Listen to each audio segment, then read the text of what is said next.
Kung ikaw guys ay nandito na sa Czech Republic, ito yung mga ilan sa pwede mong malaman. So kung ikaw naman ay nasa Pilipinas pa, so pwede mo tong paghandaan. So guys, once na pupunta kayo dito sa Czech Republic, ang first is pwede po kayong mag-online ng SSS nyo, ng Pag-ibig MP2 nyo. Kung gusto nyo ng Pag-ibig MP2, pwede rin kayong mag-open ng GCash nyo dito. Pwede rin kayong mag-open ng inyong bank account. But may mga cases na nagtatanong sa akin kung yung bank account daw ba dito sa Czech Republic, sa Pilipinas is pwedeng gamitin dito sa Czech Republic. So hindi po siya pwedeng magamit yung bank account nyo. Pero yung credit card ko po is nagagamit ko dito. Yun nga lang, through online lang siya. So, kapag sa mga establishment, hindi ko siya nagagamit. Pero pag online, pwede kong magamit yung aking credit card na from Philippines. So, under PNB po yung aking credit card.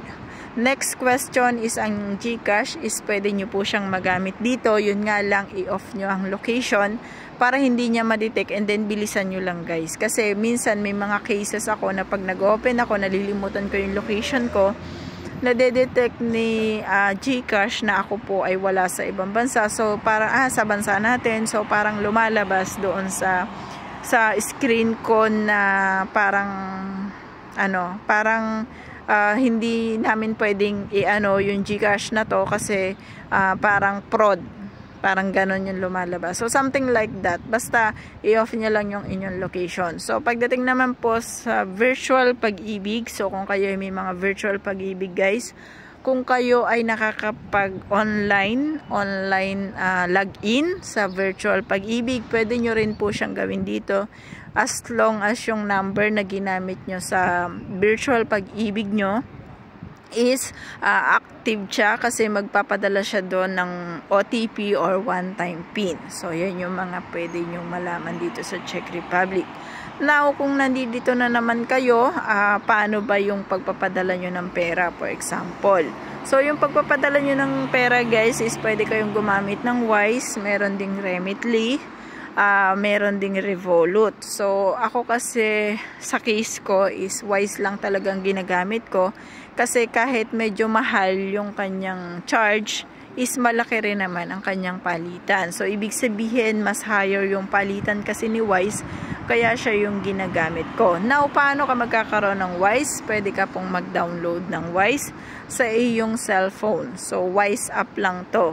Kung gusto nyong malaman yung Wise app niya, ilalagay ko na lang sa description ang link niya. So, kapag ginamit nyo yung aking referral, pwede po kayong maka-claim ng one-time na remittance fee service.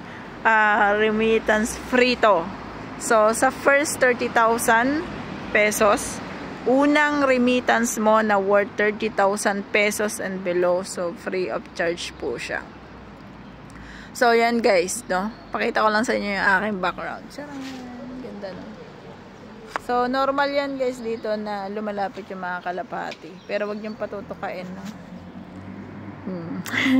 Wag niyong patutukain kasi may nagpapatuka talaga sa kanila. Sarang, diba? Ang lapit nila sa akin. So, next natin na information dito is, pagdating nyo dito, meron ba kayong bank account? So, itong si employer nyo kasi is bibigyan kayo ng bank account. So, papupuntahin kayo sa bangko, and then meron sila doong papipirmahan sa inyo, and then bibigyan kayo ng bank account dito sa Czech Republic.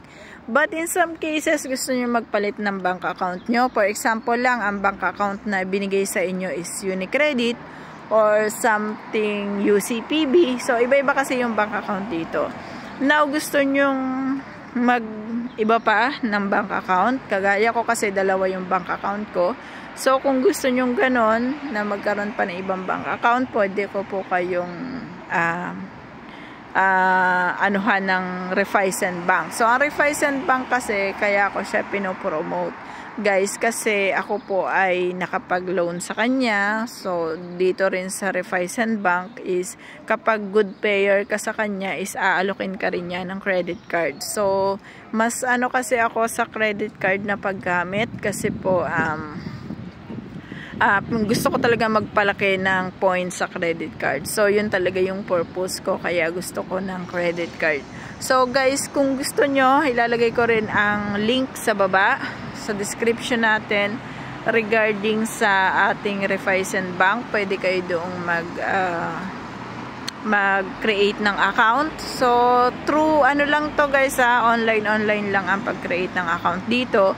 Yun nga lang, pagtyagaan nyo na kasi into check po ang pag-create nyo ng account dito. But don't you worry guys, kasi after nyan, minute loan lang. So kung talagang gusto nyong mag-loan, halimbawa meron kayong loan sa Pilipinas, gusto nyo na agad bayaran dito, kasi pagka maliit lang yung loan nyo, minsan 4.6% lang interest. So kapag malaki nga lang yung loan nyo, up to 15% interest nga lang siya. So, it depends yan sa duration kung gaano nyo katagal babayaran. May iba kasi na 6 months lang, may iba na 1 year. So, may iba rin naman na pwede ang 3 years. So, depende yan. So, yan yung mga ilan sa mga pwede nyo malaman dito sa Czech Republic. And, about naman doon sa mga Grab, sa mga order ng food. So, pwede rin kayo mag-order ng food through apps din. So, pagdating nyo dito, pwede kayong ng Bolt. So, meron din po kasi ditong Bolt sa amin. So, pwede rin kayong download ng Bolt. So, mahalaga na yung inyong cellphone is madaming pwedeng ilagay na application. So, mahalaga yun talaga. Kasi, puro application dito, pwede ka nang mag-Google Wallet dito sa Czech Republic. Kahit hindi mo na ilabas yung cards mo, basta naka-Google Wallet ka, pwede mo na rin siyang gamitin. And then, dito rin guys, medyo mahal yung sa mata. So, kung kayo ay malabo ang mata, dyan na po kayo magpa-check or dyan na kayo ng sa mata nyo. So, yun guys, yun yung mga ilan sa mga dapat yung malaman dito sa Czech Republic. So, nasa labas kasi ako ngayon, kaya medyo busy yung mata natin. So, yan. Wait lang, tatawid lang ako. Kasi dito guys, pag tumawid ka is minsan wala siyang stoplight. So, talagang tumitigil naman sila dito once na tumatawid kayo sa dito. Yan. So, okay naman dito guys. Huwag kayong mag-alala. So, ito yung lugar. Yan. Ganyan lang siya. So, parang very very tahimik. So, ang ganda sana ng Czech Republic, guys. Yun nga lang, sadyang ang hindi ko siya gusto is yung parang napakaseryoso ng mga tao. Tapos, ang tahimik talaga nung lugar. Yun talaga yung isa sa part na yung tahimik yung lugar. Not unless kung ikaw talaga ay nasa city kasi maraming tao. But, in my case kasi na hindi talaga siya totally city naman siya, pero parang sa atin kasi is parang lang to, yung normal na city lang.